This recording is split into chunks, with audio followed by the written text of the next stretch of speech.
가장 익숙해서 그래서 가장 방심하기 쉬운 순간. 바로 그때 사고가 찾아오곤 하죠.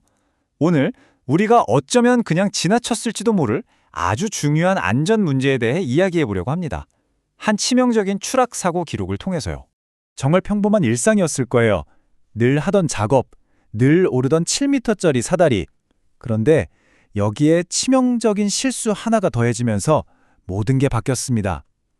이 세 가지가 어떻게 한 사람의 삶을 앗아가는 비극으로 이어졌는지 오늘 그 이야기를 시작해 보겠습니다. 네, 지금 보시는 이 자료, 이게 바로 대한민국 고용노동부에서 공식적으로 배포한 중대재해 발생 알림입니다. 이 한 장의 문서에 사고의 전말부터 어떻게 막을 수 있었는지에 대한 해답까지 모든 게 담겨 있죠. 자, 그럼 한번 같이 뜯어보겠습니다. 자, 그럼 먼저 도대체 어떤 사고였는지 공식 기록을 보면서 사실관계부터 정확히 짚고 넘어가 보죠. 사고는 2026년 4월 11일 토요일 오전 10시 반쯤에 일어났습니다. 장소는 경주에 있는 한 금속 제품 공장이었고요. 한 작업자분이 천장 크레인을 점검하려고 벽에 붙어 있는 고정 사다리를 올라가고 있었던 거죠. 뭐랄까, 공장에서는 정말 흔하게 볼 수 있는 그런 모습 아니었을까요? 그런데 말이죠. 이 너무나도 평범했던 작업이 그분의 마지막 일이 될 거라고는 정말 아무도 상상하지 못했을 겁니다.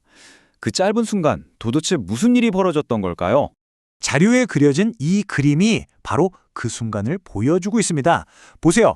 아무런 안전장치도 없이 사다리로 오르던 작업자가 속수무책으로 떨어지는 모습입니다. 정말 이 그림 한 장만 봐도 안전장치가 없다는 게 얼마나 끔찍한 결과를 낳았는지 너무나 명확하게 알 수 있죠. 아마 매일같이 하던 일이었을 텐데 왜 하필 그날이었을까요? 왜 평범했던 일상이 비극으로 끝나야만 했을까요? 대체 뭐가 문제였을까요? 사실 그 답은 생각보다 아주 간단한 데 있었습니다. 뭐 복잡한 이유가 아니었어요. 바로 아무 보호장치도 없었던 높은 사다리. 그 자체가 문제였던 겁니다. 자, 한번 비교해 볼까요? 왼쪽이 바로 사고가 났던 위험한 사다리, 그리고 오른쪽이 제대로 안전조치가 된 사다리입니다. 차이가 한눈에 들어오시죠? 왼쪽은 그냥 작업자가 꽉 붙잡고 있는 팔 힘에만 모든 걸 맡겨야 하는 상황이에요. 하지만 오른쪽은 어떻습니까? 등받이 우울 같은 시스템이 사람을 지켜주죠. 이번 사고 현장에는 바로 이 최소한의 안전 시스템이 없었던 겁니다. 그렇다면 이런 비극 막을 수 있었을까요? 네, 당연히 막을 수 있었습니다. 아주 명확한 방법이 있었어요. 지금부터 그 두 가지 핵심 규칙을 살펴보겠습니다. 복잡하게 생각할 것도 없습니다. 딱 두 가지만 기억하시면 돼요. 숫자 2. 이 비극을 막을 수 있었던 핵심 대책은 단 두 가지였습니다.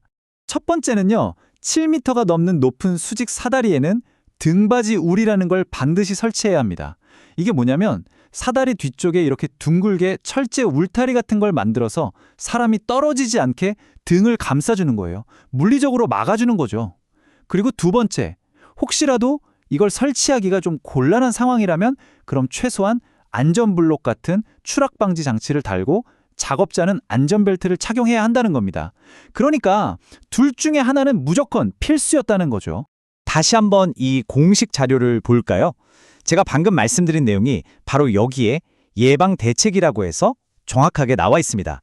이건 그냥 이렇게 하면 좋습니다 하는 권장사항이 아니에요. 이건 법입니다. 생명을 지키기 위해 반드시 지켜야 하는 의무라는 거죠. 그래서 이 문장은 정말 몇 번을 강조해도 지나치지 않습니다. 높이 7m 이상인 수직 사다리에는 등받이 울을 설치하여야 한다. 정말 이 간단한 한 문장만 지켜졌더라면 결과는 180도 달라졌을 겁니다. 자, 지금까지 한 공장에서 일어난 안타까운 사고에 대해 알아봤는데요. 이게 그냥 남의 일, 어떤 특정 공장의 이야기로 끝나면 안 되겠죠. 이 사건을 통해 우리 모두가 마음속에 새겨야 할 교훈은 과연 뭘까요?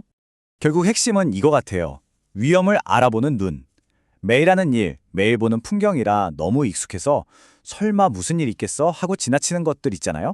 그 속에 숨어있는 위험을 의식적으로 찾아내는 것. 이게 바로 안전 감수성이고 가장 중요한 능력입니다.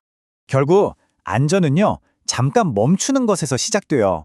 어떤 일을 하기 전에 이거 괜찮나? 하고 한번 둘러보고 조금 귀찮더라도 정해진 안전장비는 꼭 챙기고 원칙을 지키는 거죠. 이런 작은 습관들이 모여서 사실은 누군가의 안타까운 희생으로 만들어진 생명의 규칙을 지키는 일이 되는 겁니다. 그래서 이 모든 이야기를 딱 한 문장으로 정리하면 이렇습니다. 안전은 우연이 아니라 안전은 선택이다.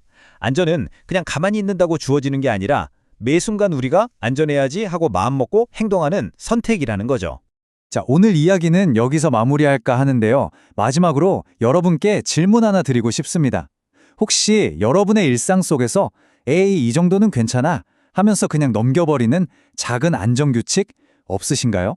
우리 모두의 안전은 바로 그 질문에 스스로 답하는 것에서부터 시작되지 않을까 싶습니다.